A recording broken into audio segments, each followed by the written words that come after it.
Hi అండి. మజ్జిగ చారు అంటే మనందరికీ గుర్తొచ్చేది అమ్మమ్మ, తాతయ్య అండ్ నానమ్మలే కదా! సో, ఈరోజు నేను అదే ప్రిపేర్ చేస్తున్నాను. ఈరోజు సాటర్డే కాబట్టి నో నాన్ వెజ్ అనమాట. ఎవ్రీ సాటర్డే పప్పు అండ్ పప్పుచారు అవుతుందని చెప్పేసి ఈరోజు నేను మజ్జిగ ఉంది ఎక్కువ పెరుగును మజ్జిగ చేసేసి మజ్జిగ తాలింపు అనేది పెట్టేస్తున్నాను.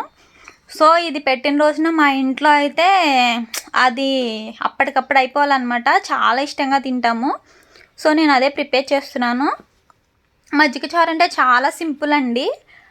అండ్ మనం పెరుగుని లైట్గా వాటర్ వేసుకుని మధ్యలో గిలక్కొట్టేసుకుని ఉప్పు, కారం అండ్ ఆల్సో సాల్ట్, పచ్చిమిర్చి, అల్లము కచ్చపచ్చ నూరుకుని దాంట్లో వేసేసుకుని తాలింపులో జీలకర్ర, ఉల్లిపాయలు అండ్ మనం పోపు దినుసులు వేసుకుని ఎండుమిర్చి, కరివేపాకు అట్లా అన్నీ వేసుకుని తాలింపు పెట్టేసుకోవడమే. దీని టేస్ట్ ఉంటుంది అబ్బా అమోఘం. నోట్లో ఇంకా లాలాజలం ఊరుతుంది అనమాట. అంత టేస్ట్గా ఉంటుంది. దీనికి కాంబినేషన్గా నేను బెండకాయ ఫ్రై చేస్తాను. ఇంకా లాగించేయడమేనండి.